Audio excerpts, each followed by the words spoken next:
بسم الله الرحمن الرحيم نحمده ونصلي على رسول الكريم أما بعد اللهم رب اشرح لي صدري ويسر لي أمري واحلل عقدة من لساني يفقهوا قولي سبحانك لا علم لنا إلا ما علمتنا إنك أنت العليم الحكيم. Alhamdulillah, first and foremost again we praise and we thank Allah subhanahu wa ta'ala that Allah subhanahu wa ta'ala has given us the opportunity to increase in knowledge and understanding of deen. May Allah subhanahu wa ta'ala guide all of us. May Allah ta'ala grant us all beneficial knowledge. Nabi Islam used to make dua. The only thing in the Quran that Allah ta'ala has instructed the Nabi sallallahu to request more of was knowledge. Allah ta'ala instructed him, وَقُلْ رَبِّ زِدْنِي عِلْمًا.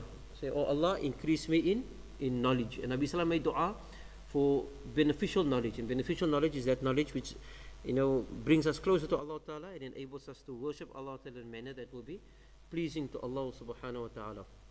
Also, hadith of the Prophet ﷺ says, regarding the seeking of knowledge, that Nabi ﷺ said that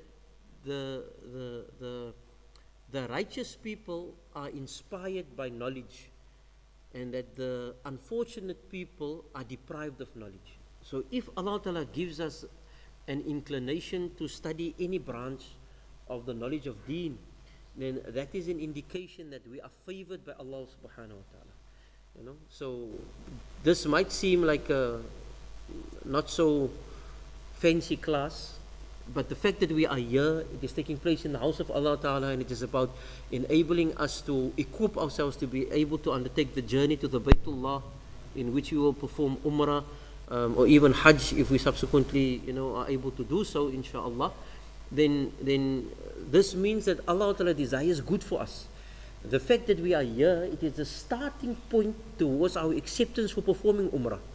And may Allah Ta'ala make it easy for everybody to go very soon. So we started last week. I'll just do a short recap again, regarding the basic masail of Umrah.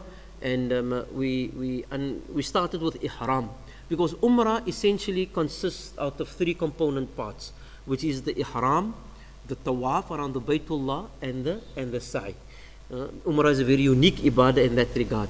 So ihram is the one component that is included in the remaining two, because ihram requires from us to be consciously in a particular state. You understand? Ihram is not only the clothing, but ihram is a state, as we have mentioned also. So when we go into ihram, we wear the particular kind of clothing, but we must also bear in mind that ihram is the state in which pilgrims make certain things and acts, such as clipping the nails, having haircuts, etc. That a person would normally be able to do things outside of ihram, you'd be able to do, but when you are in that state of ihram, it becomes unlawful and prohibited for you to do. We mentioned that ihram comprises three things. Number one, it is the intention that a person makes, and then the clothing that he wears, and also the state in which that person then goes into once he combines those two things. So all three of these things, collectively is ihram. It is an intention that a person makes, and that intention must be made at a particular time and at a particular place, which is referred to as the miqat. That becomes our next discussion after this. And then it is the clothing that the person wears, which in the case of men is more specific than in the case of women, and then that combined puts the person into that state where certain things becomes prohibited for him. So then we discussed the aspect of the miqat, of which there is 5. 4 of these miqat was introduced by the Prophet ﷺ, and 1 was introduced by Sayyidina Umar radiallahu ta'ala an, who introduced the 5th miqat. And this 5th miqat was introduced as a result of the expansion of the let's say the Muslim empire, the Muslim world during his khilafat. So people that came via a certain route, they were uncertain from where they had to put on their ihram, and he therefore designated a particular miqat, and they were therefore able to know from where they were required to go into the state of ihram. Because the problem is that if you cross the miqat, without being in the state of ihram, then it means that you are liable to go back to to the miqat in order to go into the state of ihram. So it can lead obviously to a great inconvenience, because today for us it might be easy. You get into the taxi and you go to the miqat and then you come back. But in those days you must appreciate how people traveled. One of the things ulama have also mentioned it, and I think it's relevant also because it has a certain bearing on Hajj and Umrah also, and how we understand Hajj and Umrah to be performed, is that at the time when the ahkam and the explanations of the ulama and the fuqaha was made regarding these ibadat, it was in relation to the circumstances of their time. That's why sometimes you will find that, something which was permissible at one point in time subsequently became impermissible. And something which at one point in time was seen to be impermissible, not which was impermissible in terms of an ayah of Quran or an instruction of the Prophet ﷺ, but we have what is referred to as qiyas. Qiyas is where an analogy is drawn.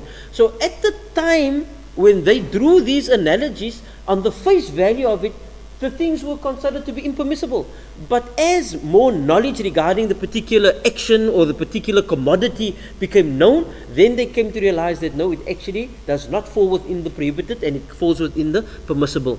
So how Allah Ta'ala has allowed human beings to evolve, how communities have evolved, how technology has evolved, all of those things to some extent also has a bearing, a limited bearing on how the masail are being viewed. So we must bear in mind that if you look at the classical texts regarding certain ibadat and we look at the modern texts, then in certain areas we might find that they seem to be contradicting each other.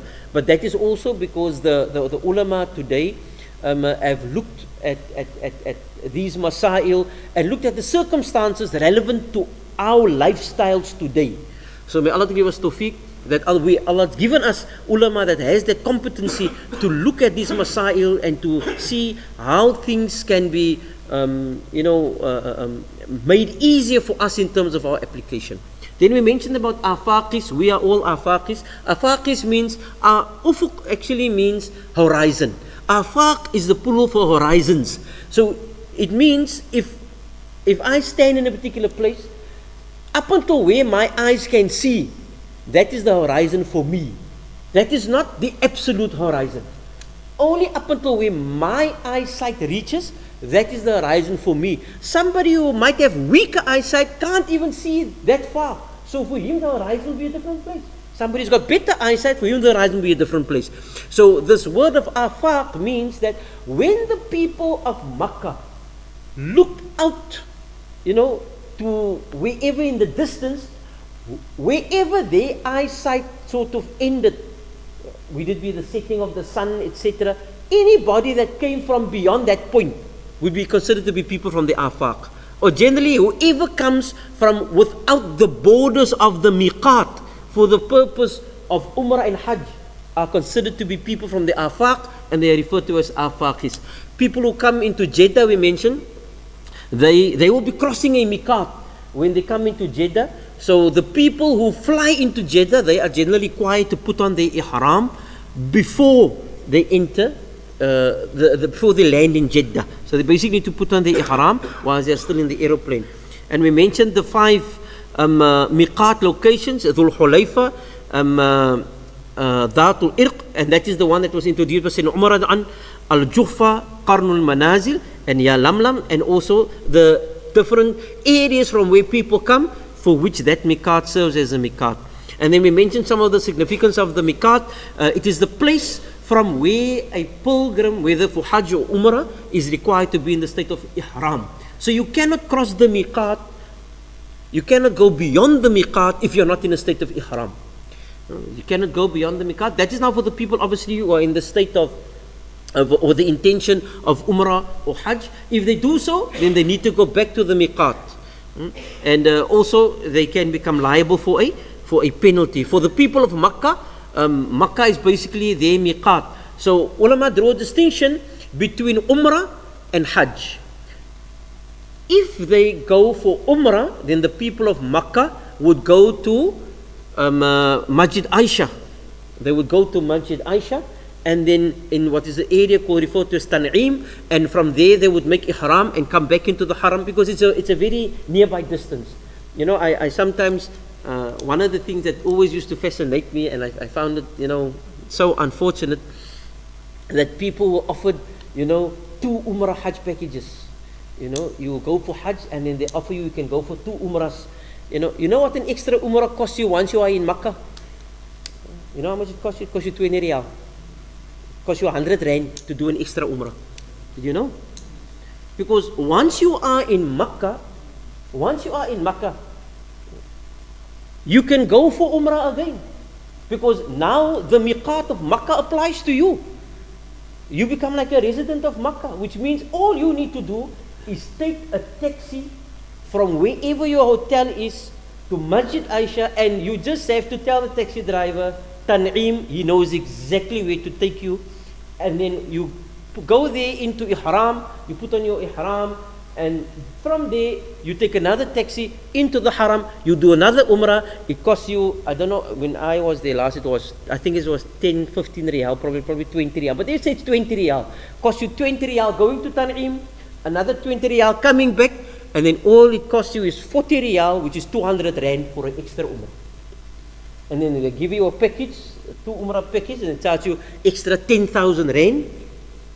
And you think now, hey, wacht, this was a geluk, man. It's a bargain. Because the umrah is normally 20,000 rand. So 10,000 rand for an extra umrah. It's eindelijk verniet. Jy gaan sommer 2 vat. And other guy pays 200 rand for the same package. You understand? So these are unfortunately, and it is due to our lack of knowledge. It is due to our lack of knowledge that people are able to exploit us financially. Another thing is, you know, come in for one umrah, you come to land in Jeddah, come to Makkah first to perform umrah, and then you go out, and then when you come in again from Medina for another umrah. You understand? You could have just gone into Medina, and once you were in Makkah, you could have performed the umrah every day if you wanted to. In fact, I know a person, he goes for umrah generally in Ramadan, and then he goes to each one of the 5 miqat. Once he's in Makkah, and when he enters, he does his umrah, and then thereafter, every successive day, he goes and puts on ihram from one of the other miqat. So he comes in via Jeddah with his ihram, performs umrah. Thereafter, he goes to all of the other miqat, and he does umrah from there. And it costs him a taxi fare. Okay, so for the people who are from Jeddah, they put on their ihram from their homes. The people in Makkah, I want to complete that. They can either, residents, they put on their ihram from their homes, if they go for Hajj. Right? And for Umrah, they put on the ihrams at home, but they go into the state of ihram from Masjid Aisha. And then when an Afaki pilgrim, you know, he's performed his Umrah, he comes out of ihram. So if he wants to go into a state of ihram again whilst he's in Makkah, then he conducts himself like the people of Makkah. He goes to Tan'im and puts on his ihram and does another Umrah. So the sunnah acts of ihram, a person is encouraged to do, to take a ghusl, you know, to put on attar. Now, you can put on attar before you have made the intention. You can perfume your body before, but it is also recommended that the perfume you put on should not be a colored perfume, should not something that stains. Because there's a hadith that one person, he came from at the time of the conquest what's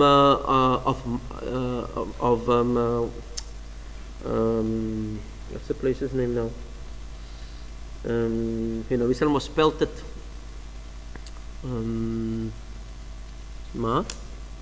Taif. He came from Taif. Now, Nabi was at Taif. So this person came from Taif. He said he wanted to go for Umrah. He made a vow to go for Umrah, and he was wearing ihram, but the ihram was perfumed, and it was, you know, like with saffron colored stains. So Nabi Sallam told him that you go and perform your Umrah, but first remove your ihram and wash it so as to remove the stains of the perfume. So for men, they are discouraged from wearing perfume that stains. You understand? So you can wear perfume that has the scent, but not that stains, leaves colors on the ihram. So the person can perfume his body, put on attar, and then the person puts on his clothes. For ladies, they are allowed to dye the palms of their hands with henna. Color is allowed for the ladies, not for the men. So the ladies can dye their hands with henna, but they are not allowed to make patterns. You know, like the nice patterns that the ladies wear on their hands for Eid, etc. You're not allowed to do that with the henna. And then also, obviously, to remove all the undesirable, hairs from the body, and also to trim one's mustache and fingernails and toenails. And then in the case of a man, he can put on sandals and an izar. Now we also had to the question, if people do tawaf in their shoes, you can do tawaf in your sandals. It does not spoil your tawaf. However, it is considered to be undesirable. It is undesirable. And then in the case where people do wear shoes, when they do their tawaf, the top part of the foot is required to be open. Because what is referred to as the Kaab. What is referred to as the Kaab, according to some ulama, it is the ankle and the bone at the top. The ankle and the bone at the top of the foot. For men, this must be open. So if you wear a shoe, then this part of the ankle and the top of the foot is supposed to be exposed. That's required to be exposed.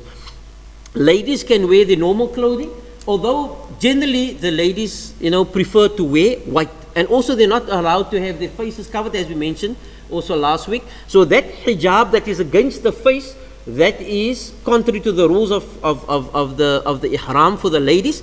They are, however, allowed to cover their face, provided the cloth or the hijab, the niqab that they wear, it is not against the face. So for this, they normally wear a pea, what they call it, a pea cap, that is round here in the front, and then the veil hangs over that. However, if the face is open, then there's no problem with that. And then to perform 2 raka'at sunnah, it's provided it is not done at a forbidden time. So one obviously needs to be cognizant at the time of the miqat. In Makkah, if you're in Makkah itself, because there's actually no forbidden time really for the people in Makkah to perform salah, because they are at the Kaabatullah. And then for the when a person does make the salah, then he is required to do his reading softly.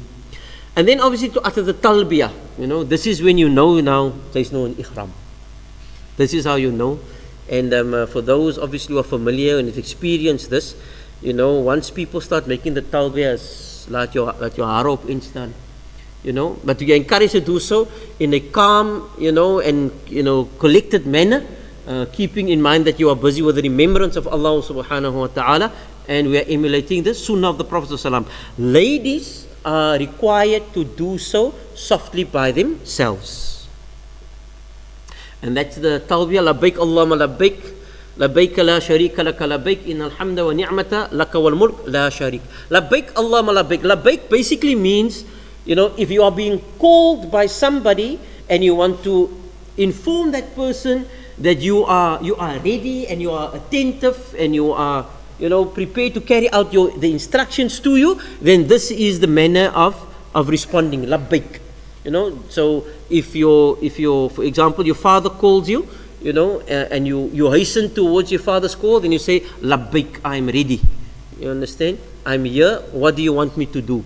So labbaik Allahumma labbaik, I am here, O Allah, I am ready. Labbaik la sharika labbaik, I am ready to serve you and I ascribe no partners with you. Innal hamda, indeed all praise, wa ni'mata, all favors, wal mulk, and all kingdom. Laka wal mulk is for you, and including all kingdom. La sharika lak, there is no partners with you. Then we started with the actions that are forbidden in the state of ihram. So there are certain acts and behaviors that are forbidden for the person who is in the state of ihram, as long as in that state. So these are referred to as the prohibitions of the ihram. So normally, if a person violates any of these prohibitions, then there is a penalty due for this violation. And the most common penalty that is due, depending on the nature of the violation, but the most common penalty rather, is that you need to slaughter a sheep. You need to slaughter a sheep. So there are 5 categories of forbidden things. The first category being those things which are forbidden, that are sins and harm other people. We are not, allowed to harm other people, and more so in the state. You know what? If a person is fasting, and somebody wants to engage in any form of argument or anything with you, then all you tell the person is, Inni sa'im, I am fasting. Now here, you are in a state of ihram, which is even higher than being in fasting. Because even things that might be permissible to you while you are fasting, even such things become impermissible to you while you are in a state of ihram. So ihram is basically, in terms of being in a state of ibadah and consciousness of Allah Ta'ala, it is basically the highest state in which a person can find himself whilst engaged in the worship of Allah Subhanahu wa Ta'ala. Then there are certain prohibitions that relates to the person's body, because it is as if by going into the state of ihram, you have made yourself waqaf to Allah. You now belong to Allah. So you can't do with your body anymore what you want to do. You are restricted. Then there's prohibitions related to the clothing that you can wear, prohibitions relating to hunting. Now again, hunting relevant to the time during which the Prophet ﷺ and his companions lived and subsequent times. Today, if we go hunting there by what's the place naam? Mug and Bean in sulke plekke, when we go hunting. We go hunting by those places. But so our hunting is no longer the same. So these masail, you must always remember that the masail remain relevant. Ek het actually hier gestel, sê hulle kan nie hoor nie, maaf. En ek het hier gedink die mense hier gaan dink is te loud. Anyway, maaf. So the masail always remain relevant. The only thing is we have to see how under the relevant circumstances the masail becomes applicable. And then there are certain prohibitions that relate to the haram area. So the prohibitions that relates to harming other people is basically based on the statement in the Quran when Allah subhanahu wa ta'ala tells us, that Hajj, وَلِلَّهِ عَلَى النَّاسِ حَجِّ الْبَيْتِ مَنِ اسْتَطَاعَ إِلَيْهِ سَبِيلًا فَمَنْ فَرَضَ عَلَيْهِمْ حَجٍّ فَلَا رَفَثَ وَلَا فُسُوقَ وَلَا جِدَالَ فِي الْحَجِّ. So whoever the Hajj becomes compulsory upon them, then they need to abstain from rafath, from fusuq and jidal. Rafath refers to lewdness, right? So it is, forbidden, in the state of ihram to engage in any intimacy with a wife. Or same like how in the case of fasting. And also any kissing, etc. Anything that relates to the stirring of a person's desires for his spouse, those kind of things are all prohibited. To such an extent that the person is also prohibited from concluding a marriage contract whilst in the state of ihram. We did mention this last week also, that some people, they send around the videos where in a state of ihram, in the haram, they are concluding a marriage contract. The girl is in ihram, the boy is in ihram, the father is in ihram, the imam is in ihram, everybody is in ihram. But the clarification which was not given at the time when they made this video that they sent out was that by that time they had already completed the umrah and they were not in the state of ihram, even though they were still wearing the clothing of ihram. So in the state of ihram, a person cannot engage in any of those things, and a person cannot conclude a marriage himself, nor can the person be part of a marriage that is being concluded. So those people that did this, it was actually very irresponsible of them, because people who don't, confirm these kind of things, they now think that, it becomes a trend. Now everybody, the whole family goes for umrah, and whilst we are there, we somehow get married. You understand? Normally, it has become now custom that the ladies will ask as part of their dowry that they want to go for umrah. No, that is also a very tricky thing when it comes to the marriage, asking for a umrah. Because if you ask for a umrah, you are required technically to state the value of the umrah also. Because how kan jy vat vir umrah, sit jy in 'n rotte so umrah is umrah. You understand? He can take you for the 15,000 rand package as long as he takes you for umrah. But that is not what you had in mind when you said he must take you for Umrah. You understand? You had in mind he's going to take you there to the Hilton and, it gaat so nice wees en niks van die. Instead of now being a fairy tale, raak het a nightmare. You understand? So the ladies who want to have Umrahs for their dowries, you must specify a value also. You must specify a value. And if you say a Hajj package, you get different packages. So you must specify a Hajj package value of X amount of money. Understand? So if there's a dispute, then they can and you can ascertain what is the value that is owed. So then la fusuq, any form of disobeying and disobedience of Allah subhanahu wa ta'ala. And then jidal, arguments. Because in the state of ihram, you are supposed to be in a state of consciousness of Allah ta'ala. It is the highest state of the consciousness of Allah subhanahu wa ta'ala. So to engage in arguments is not something that is desirable for a person to do. Then prohibitions related to the human body. Alright? And then having the hair or the beard cut or trimming the mustache. Now, what we must also bear in mind when it comes to these prohibitions, for us today, it can't really be a problem. Because you get to trim your hair and your mustache and everything before you go into the state of ihram. And at most, you will be in a state of ihram when you go to perform umrah for 2 days. At most. So it can't really be that from the perspective for our modern day umrah. We must keep in mind, in those days, in terms of traveling, in terms of time, in terms of facilities, it was perhaps something different. But for us today, I find it strange that when people speak about in the state of ihram, so swag, subhanallah. 2 days you can't exercise a degree of self-restraint. And why you want to cut your hair when you, in any case, to come out of the ihram in the next few hours, you cut your hair.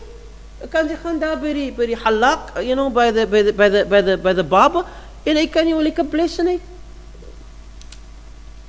So those things, they are prohibited for you, but consider the period of time. Removing hair from the body by shaving or cutting or plucking. So people must be very careful, scratching your head if the hair falls out, etc.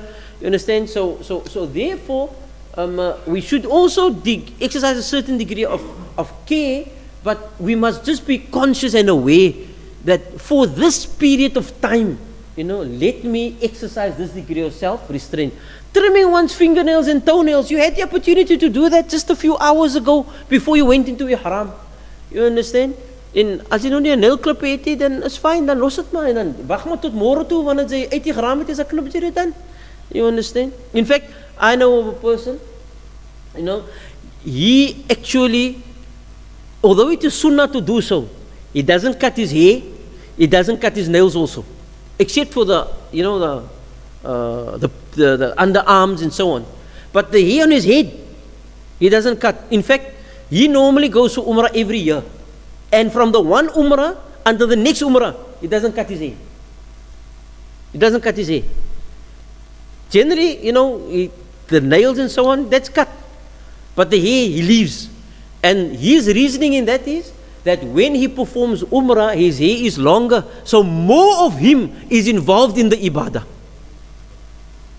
So he cuts it afterwards so that when he shaves his hair, after he's concluded his umrah, then he, in his mind, and may Allah Ta'ala make it a reality for him, because he's cutting off more hair, he's expecting that the reward will be more, because there was more of him when he made tawaf. There was more of him, when he was doing his sa'i. So he considers that there is more of him, so there will be more reward. And as I say, umrah, I think on average, to do from the time you go into ihram until doing the umrah, you're looking at about 12 to 24 hours at most, depending on how you travel.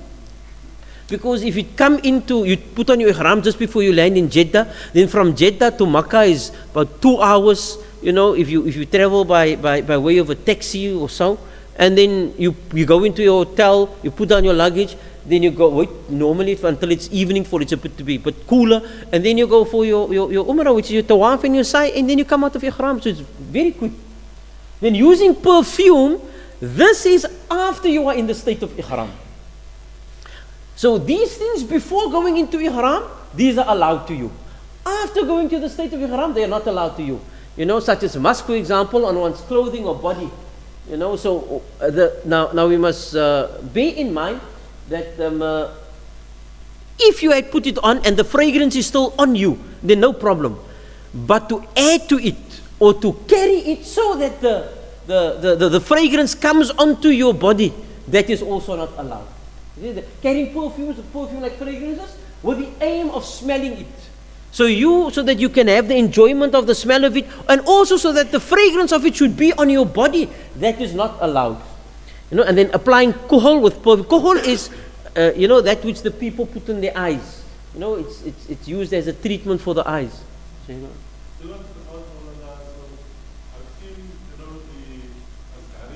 people of Makkah generally just as we are going to Salah, then the aswad is empty. Now they put perfume on there, also around the Kaaba. yes. Are you then allowed to kiss the Kaaba because that perfume will come on you? If you know that there is a place, now this again this is a ikhtilafi mas'ala. This is an ikhtilafi mas'ala. Ikhtilafi mas'ala means that the scholars, they have difference of opinion on this. The preferred opinion is that if you know that you are in a state of ihram, and if you go there, there will be perfume. You know that there is perfume there where you are going to touch the Kaaba, and that perfume will come onto your body, then that will be constituted as a violation, and you should not do it. If you go in a place where you don't have certainty whether or not there is perfume, in other words, you see the stone. So the one is that you go and you see that there's perfume, because touching the Kaaba whilst in a state of ihram is actually not something that the Prophet ﷺ did while he was doing tawaf. So there's no virtue to touching the Kaaba whilst the person is in ihram. So the one view is that if you know that there's perfume and you are going to touch it, then it will constitute a violation of the ihram. Because touching the Kaaba is something that is seen to be permissible, it is not sunnah to do so as part of the tawaf, but it is seen regarded to be permissible, because Nabi Sallam didn't do it, and it was also not a general practice of the Sahaba. Generally, they would touch the Kaaba after they've completed their umrah, and when they were busy doing general tawafs, then they would go, not whilst they were in the state of ihram. So, if a person knows that there where he is going to touch, he is expecting, as far as he can tell, there's no perfume, and he does touch it, then it will not constitute a violation of the ihram. So it depends on whether or not the person can see whether or not there is perfume or not, and that is in the one side. The other side says generally it is permissible if the person touches the Kaaba with the intention to touch the Kaaba, and the fact that there is coincidentally uttered on the Kaaba, that is coincidental, that is not his objective. His objective is not to go and get the perfume from the Kaaba. Then under those circumstances, it is permissible for him to touch the Kaaba. But it is an ikhtilafi mas'ala. Some say it is permissible, some say not permissible. And Allah A'lam. When it is ikhtilafi mas'alas, I don't make decisions for people. I can advise you that there is a difference of opinion. On the one hand, they say, if you can see it, and you know that you're there, we're going to touch the east perfume, then it becomes a violation. If you go to touch the Kaaba and you can't see any perfume there, and except the stone, and you touch it, it does not break become a violation, and it is considered to be permissible, but it is preferred not to do so while you are actually in the state of ihram. The problem that we have today, you can only go on to the mataf while in a state of ihram. So what the ulama are generally encouraging us to do, don't do it whilst you are performing your umrah, because once you have completed your umrah, by completing the sa'i, you can make taqsir, you can cut a portion of your hair, then you are considered to be out of the ihram, And thereafter you go and you can go down to the Kaaba and you can touch the Kaaba, you can make salah, you can do anything after that. You understand? Because you are still there. It is preferred in the state of ihram, when you are doing tawaf, not to touch the Kaaba at that time. But if you do, and you did so because you wanted to touch the Kaaba because it's permissible, but with no intention or inclination towards the other, but coincidentally that has come unto you, then obviously it will not constitute it, because it's indirect. It's not a direct action from your side. So then it will not constitute a violation of the ihram, but the person is therefore obviously encouraged to get his hands washed as soon as possible before he goes with his hands onto his body. Yes. By the, what is this? By the multazam. Well, because it is, you see, the one thing is that we yeah, so you must keep in mind that for different people, their shu'ur meaning a person's feeling and his experience is different. Because there can be some people that walk around the Kaaba and they feel absolutely niks ook nie. Hy sê is impressie, ek kyk en sê, Here God, is die al? Is die wat ek nog voor gekom het? Ek moes my geld en tyd gewaste as ek nog gekom het tot die. That's how some people feel. Some people are completely overwhelmed. Dat persoon staan daar, kyk hierdie Kaaba en dan kan hierdie, you know, ek kan nie glo is daar nie. So that shu'ur, it is a disposition of people, and different people experience it differently. You understand? So sometimes people in their experience, they lose themselves, so to say, but it is because of their experience, and you and I won't be able to understand it. You know? Probably, I don't know. Sometimes it can be because that person, for him, that is the closest that he considers himself in his life ever to come to Allah. Because it is the Baytullah. You understand? So, it is all just a matter of the individual person's own experience. And when it comes to those kind of things, you know, for example, I now look at it and say, yeah, wat moet ek die okay, wat gaan die aan? But môre klim ek op die aeroplane, hy sê wat chunk ek my klaar. So he had his breakdown, his experience there, and I had mine when I left. So all people have, because of we are different people, we come from different backgrounds, and the reality is, you know, ons almal gaan Makkah toe met sy eie baggage. We all are carrying baggage in our lives. It might be something of a loss that we suffered, whatever it was, but we all go with baggage. Now, you know, when you come there at the Baytullah, the relief that you sometimes experience it, because it feels like that weight you've been carrying around all the time. Now, by making sujood there, or making tawaf there, it's almost like that relief is being granted to you there, and that burden is being, it's like you came and put your burdens, you know, by Allah's door. So now that relief causes people to have different experiences. And Allah knows best. So dyeing the hair or the beard or the mustache for the purpose of adornment, you know, putting on hair gel, you get some ones. Jy gaan dan eendag wel die hare afskeer, jy wil nog hair gel aansit. And for women to wear lipstick and nail polish, these are all prohibited things. Because when a person goes into the state of ihram, it is about going into his most humble state. It's not the place for adornment.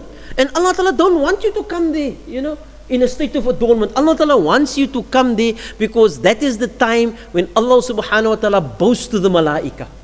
Because when Allah Ta'ala created the human being, then the malaika said to Allah Ta'ala, أَتَجْعَلُ فِيهَا مَا يُفْسِدُ فِيهَا وَيَسْفِكُ الدِّمَاءَ وَنَحْنُ نُسَبِّحُ بِحَمْدِكَ وَنُقَدِّسُ لَكَ.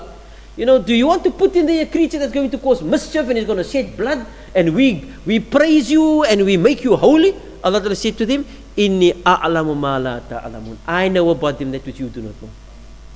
And the ulama say that the occasions upon which Allah Ta'ala boasts about this human being is when he's in a state of ihram and he is on Arafah and he's in a state of ihram making tawaf around the Baytullah.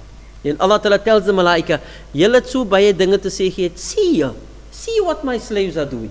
You understand?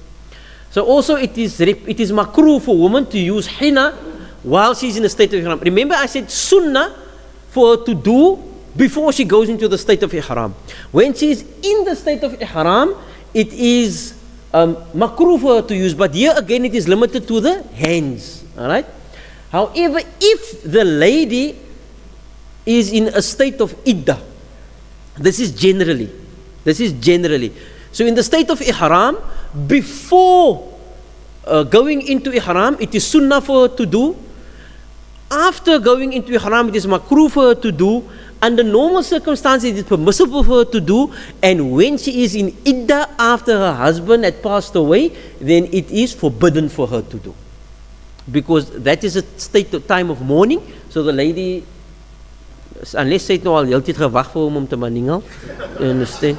Soos party van ons, dan is sy nie supposed om Gina ook te sit nie, maar sy kry van die, understand? Sê die vrou ook, alhamdulillah, finally. Right? As for the man in the state of ihram, he may use henna anywhere on his body except his hands and feet. Now what does this refer to? This is not for adornment. The use of henna here is generally for the purpose, it is in those days it was used for medicinal purposes. Like people would have certain wounds on their bodies, etc. And then the henna was placed on there to serve as a covering for the wound. So this does not refer to the use for men as a means of adornment. Because other than that, it is forbidden. Other than that, why is it allowed in the state of ihram? Because it was used in those days. Jy het 'n problem, you know, so your vel het geshave daar so of whatever. Then people nowadays, you can put ointment, you know, provided it is not fragranced. So you can put ointment. Back in those days, they used to use henna. Because other than that, it is forbidden for men to use henna. So the prohibitions related to clothing, you know, it is wearing dyed or perfumed clothing. As I mentioned, the hadith of the person where it was actually saffron that he had on him. It stained his ihram and it also had a fragrance. Nabi Sallam told him to go and wash his ihram in order to get the stains out of it. Right? So for men wearing something that is stitched, as I mentioned about the ihram, what is meant by stitched clothing? It means clothing that is made in accordance to the body fit of the human being. Understand, like a pants or something like this, because you should only be wearing the two pieces of cloth. Then for men, wearing something which extends all the way around part or all of one's body, such as a shirt, a trousers, a turban, or a jubbah. You understand? And as I mentioned about the ladies, for the covering of their faces. However, if they fear fitna, provided that the cloth is not completely against the face, and that's why they use with a cap. It is forbidden to wear regular shoes, okay, and if one is not able to wear sandals because of some medical condition, again, there is a general rule that something that is prohibited becomes permissible due to necessity. That's a general rule of our Sharia. Something that is prohibited becomes permissible due to necessity. So if the person has a medical condition that he cannot walk with sandals due to a condition of his feet, and that person wears shoes, then that person is exempted. That person, for him, he can wear shoes. He can wear shoes. You understand?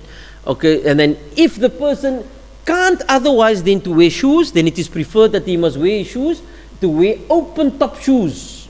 Open top means that the top part, as I said here, at the top of the foot, and the ankles to be exposed. Prohibitions relating to hunting, as I mentioned, that this is relevant to the time of the Prophet ﷺ.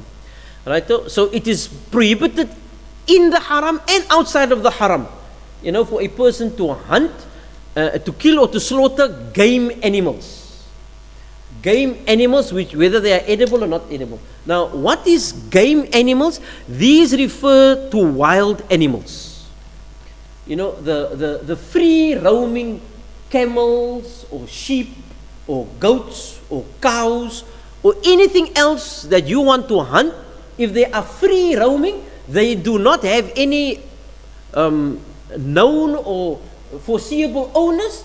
then that is game, which means they are free for you to hunt. They don't belong to anyone. There was a very famous story of a person who was traveling with some people that went for Umrah. He was not going for Umrah, but he was traveling with them. So there was I think it was a goat or something that was running. So he shot it with his arrow. And then he caught it, he slaughtered it, and then he offered some of the meat to the Sahaba who were in Ihram. So they were reluctant to take it. So they said, look, let us first ask the Prophet ﷺ. So they went to Nabi ﷺ and said, no, this is what happened. There was this animal, it was a free game animal. This person, he chased after it, he caught it, he slaughtered it, and now he's offering us some of the meat. Are we allowed to eat this because of the prohibition? So Nabi ﷺ asked them, number one, did you indicate the animal to him? They said no. Did you assist him in catching the animal? They said no. So Nabi said, if he by himself acted without you indicating to him, without you helping him to catch it, then it is permissible for you to eat. Other than that, game is not allowed. Right? And then according to the Shafi school, hunting aquatic game, in other words, dolphins and that kind of fish, besides the normal fish that we will eat, no slaughtering domesticated animals like chicken or lamb are forbidden to the pilgrims in the state of Ihram. So according to Shafi madhab, whatever we take from the sea, because according to Shafi madhab, this prohibition is what is referred to as muqayyad. Muqayyad means that it is restricted only to the hunting of land animals. It does not include the fish. So anything from the sea and the domesticated animals that we normally, eat, those animals are permitted for us according to the Shafi madhab. Then the prohibitions related to the haram area. So again, the hunting of any animals within the haram area, cutting the grass or trees in the vicinity of the haram area while it's in a state of ihram. Then there are certain plants like the izhir and the senna leaf, that are excluded, because these were plants, they are like, I was going to say onkruid. These are plants that used to grow very freely, very wildly, and these are plants which were also used for medicinal reasons. So people were allowed to take from those plants. Right? So it is permissible to trim the trees or to take other actions for rehabilitative purposes, but you are not allowed to cut the trees down. Okay, fruits and branches of miswak tree can be plucked, and it is permissible to graze animals in the haram area as well. So you can take, some of the trees, they were used for the purpose of miswak, so there was no problem in doing that. Then we come to things which are not forbidden. So these are things which are allowed for a person to do even if it's in the state of ihram. You are allowed to take a bath. You can take a shower. So it doesn't mean that you are now in ihram, jou ihram is nou al so pik swat en jy is ook al pik swat en sê nou ek is in a state van ihram. No, you understand, cleanliness is next to godliness. So therefore a person is allowed to wash his body while he's in a state of ihram, as long as he does not do any of the things that violates the state of ihram, like the perfume, etc., and the cutting of the hair and the trimming of the nails. And then the question is about the permissibility of scented soap and shampoo whilst taking a bath. He can do this prior to going into ihram, but once he's in the state of ihram, he's not allowed to use scented soap and shampoo. And you can change the ihram clothing as well, or you can wash it. You can take off the top part and wash it, because the things get dry very quickly, and then when that is dry, you put it at the bottom and you take off the bottom and you wash it and you'll have your top back again. Alternatively, you carry another set of ihram. And same for the ladies, you can carry two. You can, it's your oggendrok, your maragrok and your aandrok. You understand? You can have as many dresses for your ihram as you like. You understand? Because remember, the clothing is not so much the main part, you understand, but as the state. So we can change the one set of ihram for another set of ihram. Brushing the teeth with miswak, that is permissible for us. Pulling off the broken nail or dilapidated or an infected hair, you understand. So if you have a broken nail, the nail is already broken, so you are not going to break it. It was fine, and then you go and break it. This is not permissible. But the nail got broken through no, intentional doing of you. But in order to avoid that nail either injuring you or injuring somebody else, you understand, because it can be harmful to you. So therefore, you are allowed to take it off. If there is now a hair wat nou al heel tyd, half afgebreek ook is al in elk geval, then you are allowed to take it off. You are allowed to have your teeth pulled. Well, that was miskien nie 'n lekker experience, but in fact, what I can tell you, two things. The dental facilities provided in Saudi Arabia is from amongst the top in the world. Many of the dentists studied here in South Africa, in Cape Town. Many of the dentists studied. You'll be surprised. In the Haram area, you find, especially in those who've been for Hajj and Umrah, who are familiar with the surrounding areas of Makkah and Azizia, etc. You see a lot of greenery there, a lot of trees there. Also in Medina, the trees and most of the plants that are planted in Saudi Arabia are actually cultivated at the University of Stellenbosch, because the University of Stellenbosch was given the project to find suitable plants and also to have hybrid plants that would be suitable for their weather. So the plants you see there in Saudi Arabia come uit Stellenbosch. It was a project that the University of Stellenbosch, they had undertaken that project. And many of the medical professionals in Saudi Arabia, they studied here in Cape Town. They studied at UWC for dentistry, they studied at UCT for their medicine. The other thing about the medical care in Saudi Arabia, it's extremely expensive. Extremely expensive. You understand? Because they charge you in riyals. So if here by us, you're paying 500 rand for an extraction of a tooth, you're going to pay 500 riyals there, and 500 riyals is 2,500 rand. So if you can, look after your teeth before you go for Umrah and Hajj. Okay? Then, so there's a cupping and bloodletting, you understand, without getting the head shaved. So you are allowed to do this. This is permissible for you, because this is something that was done for medical purposes also. And having an injection or getting a wound wrapped, as I mentioned about the henna that was mentioned earlier, how it was actually used as part of dressing for wounds. So you are allowed to do that. That's not the problem. Okay, so then wearing rings, watches, glasses, and masks. We refer gas masks there, but we're talking actually about the masks for in the time when the people were in what's that thing now called, the COVID, during the COVID time, people used to wear those masks. So that is all permissible for you to wear. Wearing your money pouch, even if it has stitches in it, no problem. As long as the clothing that the men are wearing does not have any stitching in it.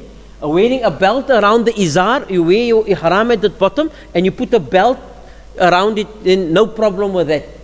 To have a bag that hangs over your shoulder, no problem. Covering the body with something like a blanket, provided you don't cover the face and the head. And for men, it is a violation of the rules of ihram to have your head covered. Because I see sometimes the men, they come into the haram, or they go into the ihram, maar die ou wil nou nie hê die mense moet sien uit 'n gesig gat tot die agter nie, en dan hou hy sy kofia op. Nou, boeta, jou kofia moet afkom. You understand? En skrik almal op program, dink hulle, joh, hulle nou nie weet ou se gesig is so lank is. You understand? So also then, so the ladies and men are not allowed to cover their face. In the case of the ladies, as we mentioned about the niqab, as long as it's not against the face. Men, face should not be covered, head should not be covered. You can't use a kufiyah to cover your head. You can't also use the ihram.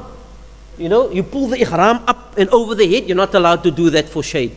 One of the things that was also very in vogue at one point in time was those like a cap with a small umbrella on top.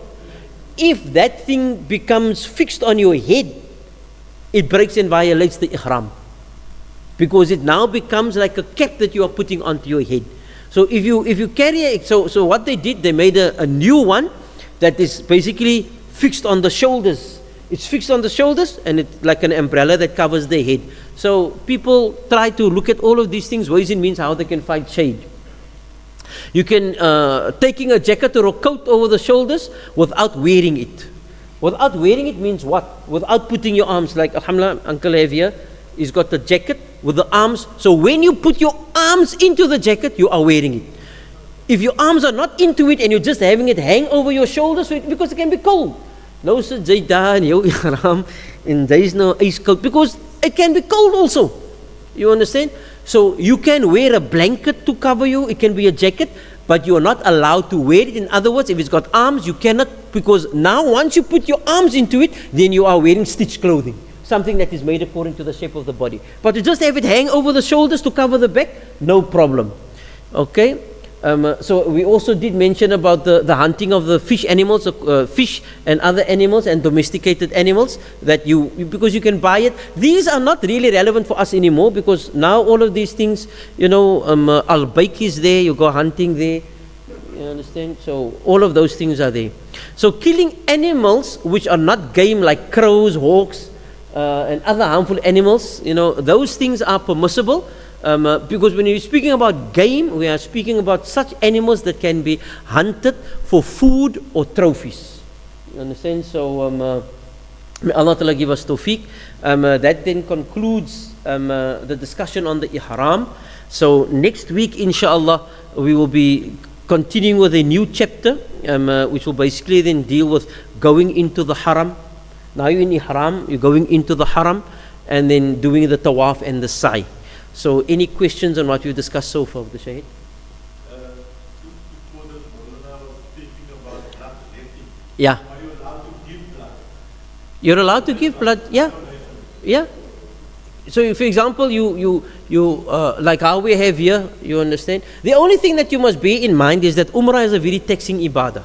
So, if your blood letting is going to cause you to be in a state of weakness, then, because normally with the bloodletting, it is not encouraged. You must keep in mind, when we are saying that things are permissible, we are not saying that it is encouraged, because, and this is a general rule for permissibility. Something is categorized as permissible, but permissibility falls into two categories. That which is referred to as matloob, and that which is referred to as ghair matloob. So something might be permissible but desirable, and something else is permissible but undesirable. So for example, the bloodletting to go for cupping whilst you're in a state of ihram, it is permissible, but it is undesirable. It is not encouraged. You understand? Because it can put your body in a state of weakness depending on how much blood you're going to give. So just because for example, for a person to wear certain kind of clothing. So for example, Jummah khutbah. If you look in terms of fiqh, the minimum aura of the man is between the knee and the navel. Now if I get onto the mimbar, just covering that, it is permissible. I'm covering my aura, but is it desirable? It's not desirable, because it's unbecoming, it's unfitting. So just because something is regarded to be permissible doesn't mean that we should do it. You understand? That is why in the classification of actions, for something to be classified as permissible, that is actually the lowest status of an action before it becomes impermissible. That's the lowest status. You understand? The highest status is that which is referred to as afdal, or the matloob, that which is desirable for us to do. So in the things in our life, we should always consider what is the desirable thing for us to do over and above that which is permissible. So if something is, you ask Maulana, Sutamak, of Sheikh, of Mufti, is it, and they tell you it is permissible then the next question you must ask, is it desirable?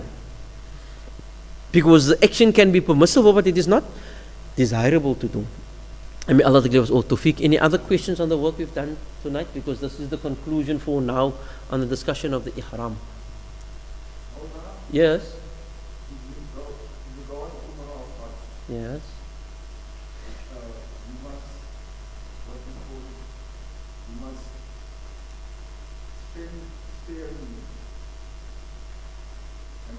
Yes.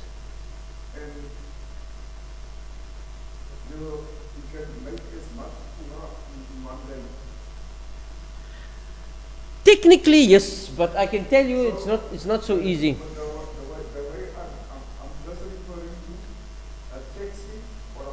Yes.